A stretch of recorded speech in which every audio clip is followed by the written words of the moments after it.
رب اشرح لي صدري ويسر لي أمري واحلل عقدة من لساني يفقهوا قولي رب زدني علما اللهم فقهنا في الدين۔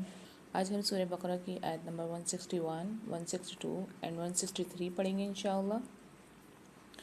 بسم اللہ الرحمن الرحیم۔ ان الذين كفروا وماتوا وهم كفار أولئك عليهم لعنة الله والملائكة والناس أجمعين۔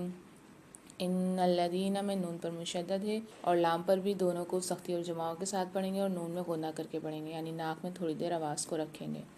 ان الذين، اچھا نون کو لام کے ساتھ ملا کے پڑھیں گے، زال کے ساتھ یا ساکن ہے، زال کو ایک الف کی مقدار کھینچیں گے، کفرو میں را کے ساتھ واو ساکن ہے، یہاں پر بھی را کو کھینچیں گے اور کاف کو باریک پڑھیں گے کہ باریک کاف ہے۔ وماتوا وہم، میم کے ساتھ الف ہے، یہاں پر بھی ایک الف کی مقدار میم کو کھینچیں گے، تا کو بھی ایک الف کی مقدار کھینچیں گے۔ وہم کفار، فا کے اوپر مشدد سختی و جماعوں کے ساتھ پڑھیں گے، کاف کے ساتھ ملا کے۔ را کے اوپر دو پیش آ رہے ہیں، یہاں پر قاعدہ اور اظہار حلقی کا، اظہار حلقی کی 6 حروفوں میں سے حمزہ آ رہا ہے تو یہاں پر ہم غنہ نہیں کریں گے، اظہار کر کے پڑھیں گے۔ اولئک علیہم لعنت اللہ، لام کے اوپر کھڑا زبر اور مد ہے، 5 سے 6 الف کی مقدار لام کو کھینچیں گے، واؤں کو سائلنٹ کر دیں گے۔ علیہم لعنت اللہ میں اللہ کے لام کو موٹا پڑھیں گے اور ساتھ میں کھینچ کے بھی پڑھیں گے۔ والملائکۃ، لام کے اوپر کھڑا زبر ہے اور مد ہے، یہاں پر 5 سے 6 الف کی مقدار کھینچیں گے لام کو۔ والناس اجمعین، نون پر مشدد ہے، غنہ کر کے پڑھیں گے، عین کے ساتھ یا ساکن ہے، اس کو بھی ایک الف مقدار کھینچ کے پڑھیں گے۔ اب میرے ساتھ پڑھیے، ان الذین کفروا وماتوا وهم کفار اولئک علیہم لعنت اللہ والملائکۃ والناس اجمعین۔ اب اس کا ترجمہ کریں گے۔ ان الذین، بے شک وہ جنہوں نے، کفروا کفر کیا، وماتوا اور وہ مر گئے، وہم اس حال میں کہ وہ، کفارن کافر تھے، اولئک یہی وہ لوگ ہیں، علیہم ان پر ہے، لعنت اللہ لعنت اللہ کی، والملائکۃ اور فرشتوں کی، والناس اور لوگوں کی، اجمعین سب کے سب کی۔ اب اس کی تفسیر کریں گے تو پیاری صالحات، اس آیت میں ہمیں بتایا جا رہا ہے جو لوگ حق کو جان کر بھی انکار کر دیتے ہیں اور اسی حالت انکار میں مر جاتے ہیں، ان پر اللہ کی لعنت، فرشتوں کی لعنت اور تمام انسانوں کی لعنت ہوتی ہے۔ یہ ایسے شخص جیسا ہے جسے بار بار راستہ سمجھایا جائے، نشانیاں دکھائی جائیں، راستے کے خطرات بھی بتا دیے جائیں، مگر وہ ضد میں آ کر کہے میں پھر بھی غلط راستہ ہی لوں گا۔ پھر جب وہ غلط راستے میں گہرائی میں گر جاتا ہے تو لوگ بھی یہی کہتے ہیں۔ یہ انجام اسی کے عمل کا نتیجہ ہے۔ بالکل اسی طرح جو لوگ جانتے ہوئے بھی حق سے منہ موڑ لیتے ہیں، وہ خود اپنی زندگیوں کو اندھیروں میں دھکیل دیتے ہیں اور پھر آخرت میں ہر طرف سے وہ دوری یعنی لعنت ان کا مقدر بن جاتی ہے۔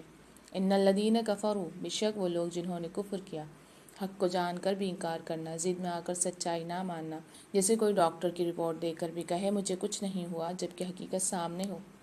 وماتوا وہم کفار، اور وہ کفر کی حالت میں مر گئے۔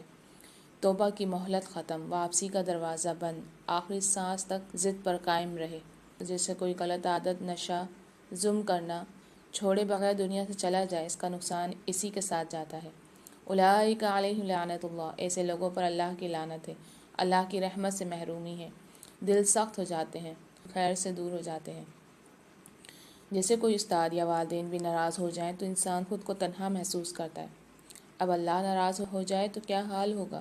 والملائکۃ، اور فرشتوں کی لعنت، وہ ہستیوں کی ناراضی جو ہمیشہ اللہ کی اطاعت کرتی ہیں، فرشتوں کی دعا سے محروم ہو جاتے ہیں، حفاظت اٹھ جاتی ہے۔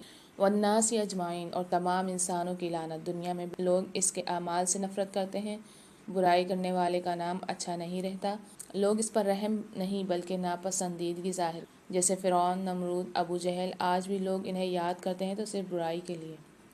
انسان کا انجام اس کے عمل اور انجام تک قائم رہنے والی حالت پر ہوتا ہے۔ غلطی ہو سکتی ہے مگر توبہ کا دروازہ سانس تک کھلا ہے، اصل نقصان وہ ہے کہ انسان حق جان کر بھی انکار پر ضد کرے۔ اب ہم سورہ بقرہ کی آیت نمبر 162 پڑھیں گے۔ بسم اللہ الرحمن الرحیم۔ خالدین فیہا لا یخفف عنہم العذاب ولا هم ینظرون۔ خالدین میں خاء کے اوپر کھڑا زبر ہے، دال کے ساتھ یہ ساکن ہے، دونوں کو ایک ایک الف میں دار کھینچ کے پڑھیں گے۔ فیہا میں فا کے ساتھ یہ ساکن ہے، ہا کے ساتھ الف ہے، یہاں بھی ایک ایک الف میں دار کھینچیں گے۔ لا یخفف، خا کو فا کے ساتھ ملا کے پڑھیں گے سختی و جماعوں کے ساتھ. عنہم العذاب، یہاں نون ساکن کے بعد اظہار ہلکی والا قاعدہ ہو رہا ہے، غنہ نہیں کریں گے، اظہار کر کے پڑھیں گے. ولا هم ينظرون، نون کے بعد زواں آ رہا ہے، یعنی فمال غنہ کے 15 حروف میں سے زواں آ رہا ہے تو یہاں غنہ کر کے پڑھیں گے. را کے ساتھ واو ساکن ہے، ایک الف میں دار کھینچ کے پڑھیں گے. اب میرے ساتھ پڑھیے. خالدین فیہا لا یخفف عنہم العذاب ولا هم ینظرون. اب اس کا ترجمہ کریں گے. خالدین ہمیشہ رہنے والے ہیں، فیہا اس میں، لا یخفف نہ ہلکا کیا جائے گا، عنہم ان سے، العذاب و عذاب، ولا ہم اور نہ وہ، ینظرون وہ مہلت دیے جائیں گے. اب اس کی تفسیر کریں گے.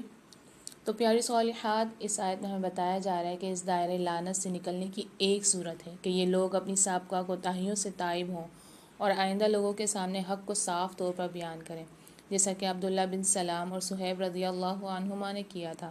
ورنہ جو لوگ اس حالت کفر میں مر گئے وہ ہمیشہ کے لیے لعنت میں گرفتار رہیں گے. جن کا کفر پر مرنا ثابت ہو ان پر بھی لعنت جائز ہے. البتہ کسی زندہ مسلم یا کافر پر نام لے کر لعنت کرنا جائز نہیں، کیونکہ کیا خبر اللہ پاک موت سے پہلے اسے توبہ کی توفیق دے دے، جیسا کہ ابو سفیان اور اکرمہ بن ابی جہل وغیرہ کو ایمان لانے کی توفیق عطا ہو گئی تھی. یعنی کہ ایسے لوگ ہمیشہ کے لیے اس لعنت اور عذاب میں رہیں گے، ان پر سے عذاب ذرا سا بھی کم نہیں کیا جائے گا اور نہ ہی انہیں کوئی مہلت، وقفہ یا ڈھیل ملے گی. یعنی نہ سزا کم ہوگی، نہ ٹلے گی، نہ ختم ہوگی. جیسے ایک شخص غلطی پر غلطی کرتا ہے، سب روکتے ہیں مگر وہ مانتا نہیں، آخرکار وہ ایسی پریشانی میں پھنس جاتا ہے جو ختم نہیں ہوتی، نہ کم ہوتی ہے، نہ اسے باہر نکلنے کا کوئی موقع ملتا ہے. یہ دنیاوی مثال ہے، آخرت کا عذاب بہت شدید ہے. اللہ اکبر.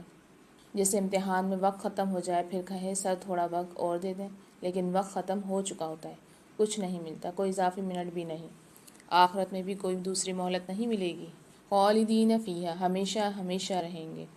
دائمی سزا جس میں واپسی نہیں ہوگی، انجام پکا ہوگا.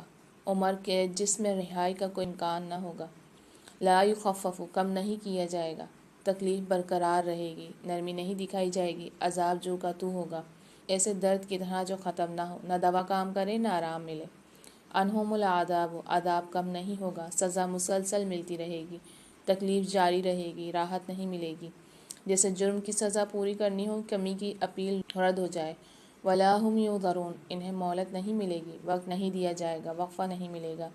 تو پیاری صالحات، دنیا میں موقع ہے، آخرت میں نہیں. یہاں توبہ کا دروازہ ہے، وہاں بند ہو جائے گا. اللہ کی رحمت بہت وسیع ہے، مگر انکار کرنے والا خود کو محروم کرتا ہے. ہر انسان اپنے اعمال سے اپنا آخرت کا انجام طے کرتا ہے. اب ہم سورہ بقرہ کی آیت نمبر 163 پڑھیں گے انشاءاللہ. بسم اللہ الرحمن الرحیم. وَإِلَٰهُكُمْ إِلَٰهٌ وَاحِدٌ لَا إِلَٰهَ إِلَّا هُوَ الرَّحْمَٰنُ الرَّحِيمُ. وَإِلَٰهُكُمْ میں لام کے اوپر کھڑا زبر ہے، کھینچ کے پڑھیں گے، کلف میں دار. ہا کو بھاری آواز کے ساتھ پڑھیں گے، اس میں سیٹی کی آواز نکلتی ہے اور یہ بھاری آواز کے ساتھ منہ کے خالی سے صدا ہوتی ہے، اور دوسری ہا حلق کے درمیانی حصے صدا ہوتی ہے سیٹی کی آواز کے ساتھ. الہ واحد، لام کے اوپر کھڑا زبر ہے، کھینچ کے پڑھیں گے، کلف میں دار. ہا کے اوپر دو پیش ہیں، یہاں پر قاعدہ ہو رہا ہے ادغام مال غنہ کا. دو پیش کی تنوین کے بعد واو مشدد آ رہی ہے، یہاں غنہ کر کے پڑھیں گے. لا الہ الا هو الرحمن الرحیم، لام کے ساتھ الف بھی اور مد بھی ہے، 3 سے 4 الف میں دار کھینچیں گے. الہ میں لام کے اوپر کھڑا زبر ہے، ایک الف میں دار کھینچ کے پڑھیں گے. الا یہاں پر مشدد بھی کریں گے، یعنی سختی اور جماعوں کے ساتھ بھی پڑھیں گے اور کھینچ کے ہی پڑھیں گے. هو الرحمن الرحیم، یہاں واو کو را کے ساتھ ملا کے سختی اور جماعوں کے ساتھ پڑھیں گے، حا کی آواز کو واضح کریں گے. اب میرے ساتھ پڑھیے. وَإِلَٰهُكُمْ إِلَٰهٌ وَاحِدٌ لَا إِلَٰهَ إِلَّا هُوَ الرَّحْمَٰنُ الرَّحِيمُ. اب اس کا ترجمہ کریں گے. وَإِلَٰهُكُمْ، اور الہ تمہارا، الہ الہ ہے، واحد ایک ہی، لا نہیں، الہ کوئی الہ برحق، الا مگر، ہوا وہی، الرحمن جو بہت مہربان ہے، الرحیم نہایت رحم کرنے والا ہے. تو پیاری صالحات، اس آیت میں ہمیں بتایا جا رہا ہے کہ تمہارا معبود جس کی عبادت ہو سکتی ہے صرف ایک ہی ہے، اس کے سوا کوئی سچا معبود نہیں، وہی سب پر بے حد مہربان اور رحم کرنے والا ہے. اللہ واحد ہے، یکتا ہے، اس کا کوئی شریک نہیں، برابری والا نہیں، مقابل یا ہمسر نہیں. مقصد ایک ہو تو راستہ آسان ہوتا ہے، جیسے ایک انسان کے ایک ہی لیڈر، ایک ہی استاد، ایک ہی اصول ہوں تو اس کی زندگی سیدھی رہتی ہے، اگر 10 لیڈر ہوں تو زندگی بکھر جاتی ہے۔ اسی لیے اللہ فرماتا ہے تمہاری زندگی کا مرکز ایک ہے، وَإِلَٰهُكُمْ تمہارا معبود، تعلق تم سے جس کا ہے، عبادت کا جو حقدار ہے، سب کا رب، الہ واحد، ایک ہی معبود، توحید، وحدانیت، کوئی شریک نہیں، لا الہ الا ہو، اس کے سوا کوئی نہیں، کامل اختیار، سب کا کارساز، عبادت صرف اللہ کی، جیسے ایک اصل مالک ہو، باقی سب اسی کے ماتحت، الرحمن نہایت مہربان، بے حد رحمت والا، سب پر بغیر شرط کے، جس سے والدین ہر غلطی کے باوجود اولاد کے لیے دل نم رکھتے ہیں، لیکن اللہ کی رحمت اس سے بھی بہت زیادہ وسیع ہے۔ الرحیم، بار بار رحم کرنے والا، خاص رحمت مومنوں کے لیے، مسلسل مہربانی، اللہ ہی اصل سہارا، جتنے دروازے کھولو گے آخرکار اللہ ہی کی طرف جانا ہے، ایک معبود، ایک راستہ، دل کا سکون، اس کی رحمت ہر وقت کھلی ہے، جب سب چھوڑ دیں اللہ پھر بھی ساتھ ہوتا ہے۔ الحمدللہ رب العالمین۔